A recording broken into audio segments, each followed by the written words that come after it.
اماں اماں، وہ اتنی زور سے چیخی کہ اماں ڈر گئیں۔ کیا مصیبت ہے الوینا، اس طرح چلاتے ہیں؟ وہ ناراض ہونے لگیں۔ اماں ناراض نہ ہو، یہ دیکھیے میں نے کیا خریدا ہے۔ کیا لے لیا؟ اماں کو گھبراہٹ ہونے لگی۔ سارا وقت تو اسی قسم کی فالتو چیزوں اور باتوں کی نظر ہوتا تھا۔ یہ دیکھیں، اس نے پشت کی طرف کیا ہوا ہاتھ سامنے پھیلا دیا۔ اس میں ایک عدد پنجرا اور 2 چھوٹے چھوٹے چوزے تھے، لال اور پیلے۔ اماں کیسے ہیں؟ زبردست ہے نا؟ زبردست کیسے ہو گئے؟ سارے چوزے اسی قسم کے تو ہوتے ہیں، رنگ برنگے۔ اماں نے بیزاری سے کہا، ایسا لگ رہا ہے جیسے تمہارا اپنا ہی کوئی کمال ہے۔ اور پتہ نہیں وہ چوزے زندہ بھی کیسے بچ گئے، لیکن ہوا یہ کہ جیسے جیسے وہ بڑے ہوتے گئے ان کا رنگ غائب ہوتا گیا۔ مطلب یہ کہ اب وہ آدھے سفید اور آدھے رنگدار رہ گئے۔ اماں، یہ کیسے ہو رہے ہیں؟ ان کے رنگ تو غائب ہو رہے ہیں۔ پرانے رنگوں کو تو اترنا ہی ہوتا ہے بیٹا، اماں نے فلسفیانہ انداز میں کہا۔ اور تم بھی ذرا ان چوزوں سے ہی سبق سیکھو، کچھ اچھی نئی باتیں سیکھنے کی کوشش کیا کرو۔ بس اماں، آپ کو تو نصیحتیں کرنے کا شوق ہے، یہی باتیں رہ گئی ہیں۔ تم اچھی بات جہاں بھی پاؤ ان باتوں کو اپنے اندر پیدا کرنے کی کوشش کرو۔ بہت مشکل ہے اماں، اس طرح تو میری شخصیت چوچوں کا مربع بن جائے گی۔ یہ تو اس طرح ہو جائے گا جیسے ساری خوبیاں میں نے اڈاپٹ کی ہیں، میرے پاس تو میرا اپنا کچھ بھی نہیں رہے گا۔ اف خدا، اماں نے سر پیٹ لیا۔ الوینا، بہت عجیب باتیں ہیں تیری، یہ سب کچھ تیرے ابا کا کیا دھرا ہے۔ اماں ہمیشہ یہی کرتی، آخر میں سارا الزام ابا کے سر ڈال دیتی۔ حالانکہ الوینا کے لاڈ انہوں نے ابا سے زیادہ اٹھائے تھے، اس کی ہر خواہش انہوں نے آنکھیں بند کر کے پوری کی تھی۔ بہت زیادہ کی استطاعت بھی نہیں تھی اس کے باوجود بھی، لیکن ہوتا یہی تھا کہ ساری تان ابا پر ہی ٹوٹتی تھی اور ابا بھی کچھ نہیں بولتے، بس صرف مسکرا کر رہ جاتے۔ اور اماں اب تھوڑی سی پریشان ہو جاتی، انہیں اب احساس ہوتا کہ الوینا کے اتنے لاڈ اٹھا کر انہوں نے کوئی اچھا کام نہیں کیا۔ وہ بچپن کی صابر سے الوینا کہیں کھو گئی ہے، وہ خود بخود ایسی بنتی جا رہی ہے، اور پھر اس سلسلے میں اس کی اپنی باتیں منطق سے ماورا تھیں کہ بس میں جیسی بھی ہوں ویسی ہی بہت اچھی ہوں، اور یہ کہ مجھے 10 لوگوں کی خوبیاں اپنا کر اپنی شخصیت کو چوچوں کا مربع نہیں بنانا۔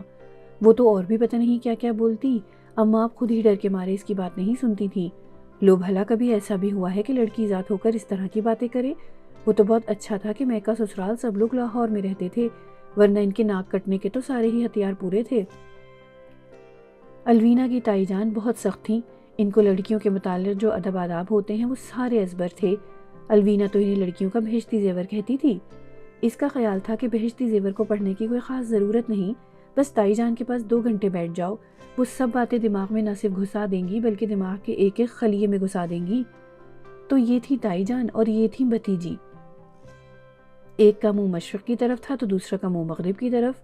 اماں اسی لیے کوئی تقریب ہوتی، کہیں آنا جانا ضروری ہوتا تو اسے لے کر کبھی نہ جاتی، ہمیشہ خود ہی گھوم گھام کے آ جاتی۔ پہلے تو الوینا یہی سمجھ رہی تھی کہ ماں اسے پڑھائی کی وجہ سے لے کر نہیں جاتی اور بورڈ والوں کو بھی اس سے کوئی خاص چڑ ہے، یعنی جیسے ہی کسی کی شادی نزدیک آتی بس فٹافٹ ایگزام بھی سر پر آ کر کھڑے ہو جاتے۔ لیکن جب زوار بھائی کی شادی نزدیک آئی تو نہ صرف یہ کہ وہ ایگزام دے کر بالکل فارغ تھی، بلکہ اتنی فرصت تھی کہ صرف پلنگ توڑنے کا کام ہی ہو سکتا تھا۔ آخر ضرورت کیا ہے جانے کی، اپنے گھر میں ہی رہو۔ یعنی کمال ہے، وہ تب ہی تو گئی۔ پہلے ساری زندگی بورڈ والے میرے دشمن بنے رہے، اب یہ کام آپ نے سنبھال لیا، آخر کیوں نہ جاؤں؟ پہلے وجہ بتائیے۔ اب وجہ کیا بتاتی؟ توبہ، ساری جٹھانیوں دیورانیوں کے سامنے کیا خوب ہی ناک کٹے گی، اس سے تو بہتر ہے کہ میں بھی نہ جاؤں، بلکہ صرف عزیز صاحب کو ہی بھیج دیتی ہوں۔ پہلے تو عزیز صاحب مانے ہی نہیں، اس کے بعد اماں کے منت سماجت کرنے پر راضی ہو گئے۔ اچھا چلو ٹھیک ہے، میں ہی چلا جاتا ہوں۔ دوسرے دن الوینا کا تو مارے غصے کے برا حال ہو گیا۔ توبہ اماں، آپ تو بالکل میری ساس بن گئی ہیں، یعنی صرف اس لیے کہ میں نہ جاؤں آپ ابا کو بھیج رہی ہیں۔ اماں نے کوئی جواب نہ دیا، اور جواب دینے کا فائدہ بھی کیا تھا، اس کی عقل میں کون سی کوئی سیدھی بات آ جاتی۔ اماں میں بھی جاؤں گی ابا کے ساتھ، دماغ خراب ہو گیا ہے، جاؤ جا کر کام کرو۔ اماں میں بتا رہی ہوں نا، ایک کو خالہ بھی جا رہی ہیں اور زینب بھی، اب تو جا سکتی ہوں نا۔ اس نے پورا پروگرام سنایا تو اماں سر پکڑ کر بیٹھ گئیں۔ جس وقت وہ لوگ ایئرپورٹ پر اترے اس وقت رات کے 2 بج رہے تھے۔ وہ تو شکر تھا کہ چھوٹے چچا کا بیٹا حنین آیا ہوا تھا۔ ارے اس دفعہ آپ کے ایگزام نہیں ہو رہے؟ وہ اس کی طرف مڑ کر حیرت سے بولا۔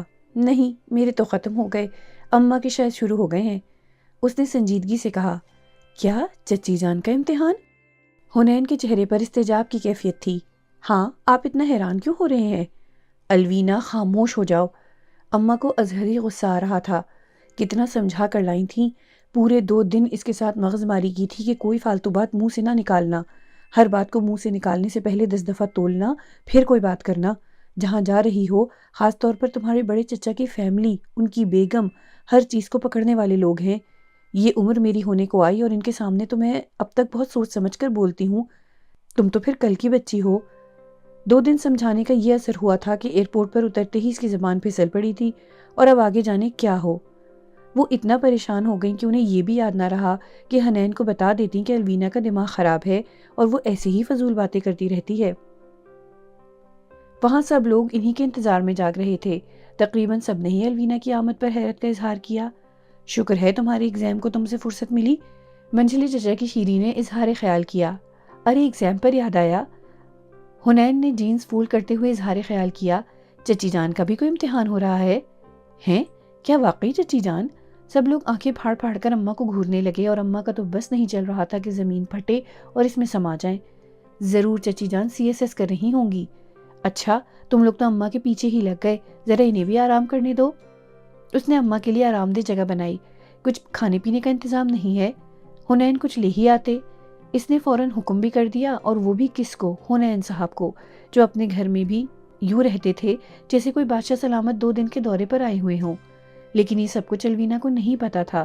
اسے ایک تو صرف حنین کا ہی نام آتا تھا، اور دوسری بات یہ کہ راستے میں تھوڑی بے تکلفی بھی اسی سے ہوئی تھی۔ ایک دفعہ تو حنین یوں بن گیا جیسے اس نے کچھ سنا ہی نہ ہو، مگر وہ بھی الوینا ہی تھی، اپنے نام کی ڈھیٹ، اسے اٹھا کر ہی دم لیا۔ واؤ! شیری نے اسے توصیفی نظروں سے دیکھا۔ آج تو تم نے الوینا وہ کام کیا ہے جو کام… آگے شیری کو کوئی حسب حال محاورہ نہیں مل سکا۔ آخر ہوا کیا؟ کچھ نہیں ہوا۔ امبر نے سب کو اٹھایا۔ چلو جاؤ اپنے کمرے میں جا کر سو جاؤ۔ سب اپنے اپنے کمرے میں سونے کے لیے چلے گئے تو امبر اسے لے کر اپنے کمرے میں آ گئی۔ میں قالین پر سو جاؤں گی، تم بستر میں لیٹ جاؤ۔ نہیں نہیں، ہم دونوں ہی بستر پر لیٹ جاتے ہیں۔ تمہیں تکلیف ہوگی؟ نہیں، تکلیف کیسی، میں تو یوں بھی اماں کے ساتھ ہی سوتی ہوں۔ ابھی بھی؟ ہاں، وہ جھیپ گئی۔ اکیلے مجھے ڈر لگتا ہے، اس نے آہستہ سے کہا۔ تم ڈرنے والی لگتی تو نہیں۔ امبر ہنس پڑی۔ اماں کہاں سوئیں گی؟ اسے اماں کا خیال آ گیا۔ بڑی تائی جان نے ان کا بستر اپنے کمرے میں ہی لگا لیا تھا۔ ارے باپ رے باپ! کیا ہو گیا؟ وہ گھبرا گئی۔ تم بڑی تائی کو سلام کرنے گئی تھی؟ نہیں تو۔ وہ ڈر گئی۔ کیا کوئی خطرناک بات ہو گئی؟ پتہ نہیں خطرناک ہے یا نہیں، لیکن تائی جان بخشتی نہیں ہے۔ یہ تو بد تہذیبی ہوئی نا کہ اپنے سے بڑے کو سلام کرنا ہی بھول گئے۔ تو میرا کیا قصور بھائی؟ اگر وہ ہمارے استقبال کو باہر ہوتی تو سلام بھی کر لیتی۔ آخر کتنی دیر لگتی ہے؟ لیکن وہ کمرے میں کیوں چلی گئیں؟ اب یہ تو ان کا قصور ہوا نا، ہم تو مہمان تھے۔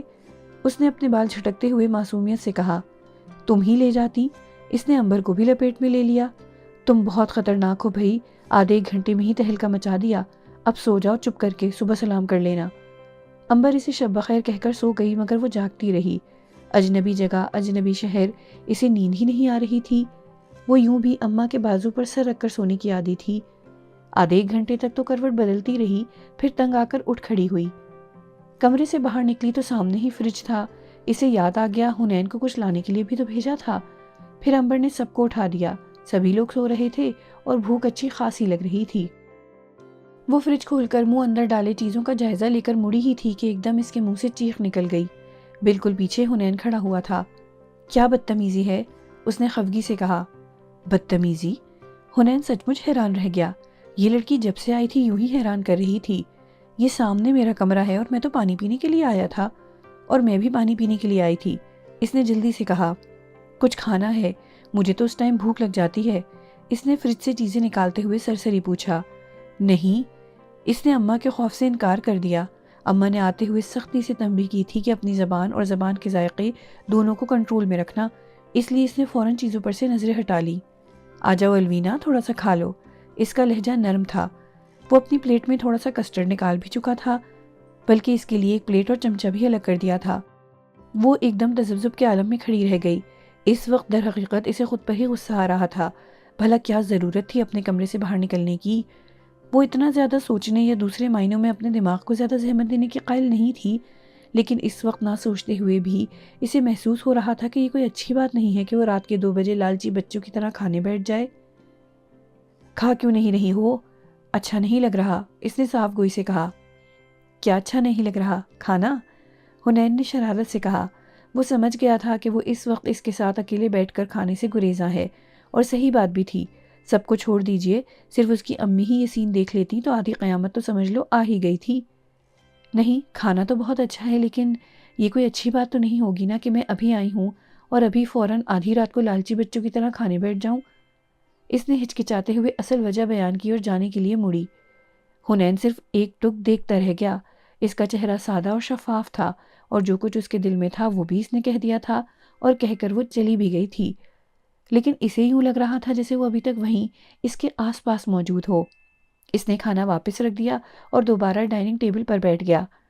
امی کتنے دنوں سے شادی کے لیے کہہ رہی تھیں، بلکہ سبھی لوگ پیچھے لگے ہوئے تھے، مگر اس کا مزاج ہی ایسا تھا کہ کوئی پسند نہ آتا تھا، اور اب صرف ایک لمحے کی بات تھی۔ تو الوینا بیوی، یہ اتنی دور کا سفر اسی لیے تھا کہ ہمارے ستارے، بلکہ ہمارے ستاروں کو اسی طرح ملنا تھا۔ زوار بھائی کی شادی کے بعد اس نے فوراً اپنی بات چھیڑ دی۔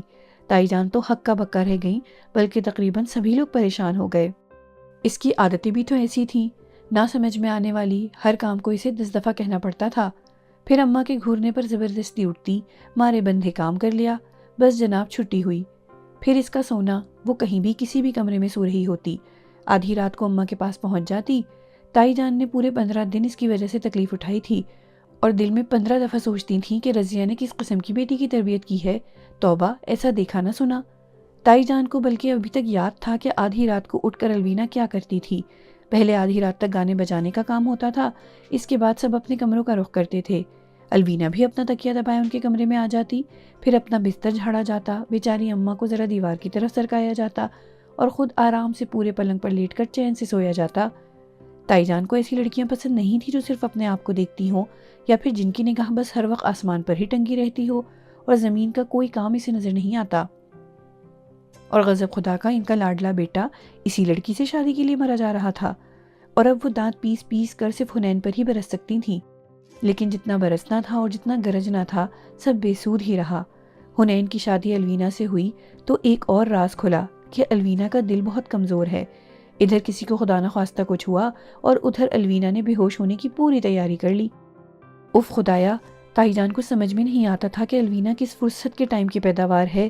اس پر سے ہوا یہ کہ حنین صاحب شادی کے دوسرے ہی ہفتے پورے 20 دن کے لیے اسلام آباد چلے گئے، تو تائی جان کے اوپر ہی الوینا کی ساری ذمہ داری آ گئی۔ وہ دل ہی دل میں بیٹھی تاؤ کھاتی رہیں۔ اب تو میں بچے پالنا بھی بھول گئی، ان کی تعلیم و تربیت، ان کے انداز و اطوار اب تو کچھ بھی یاد نہیں۔ تو اب بیٹے صاحب بہو ایسی لے آئے کہ نئے سرے سے ساری تعلیم و تربیت کرو۔ بھلا اتنی چکنی مٹی پر بھی کوئی اثر ہوگا؟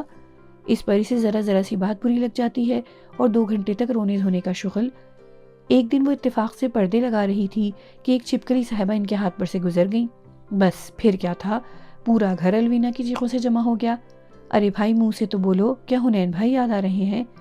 سب نے ہی باری باری پوچھ لیا، لیکن اس کی سسکیاں بند نہیں ہوئیں۔ بندہ خدا، معاملہ کیا ہے آخر؟ علی زچ ہو گیا۔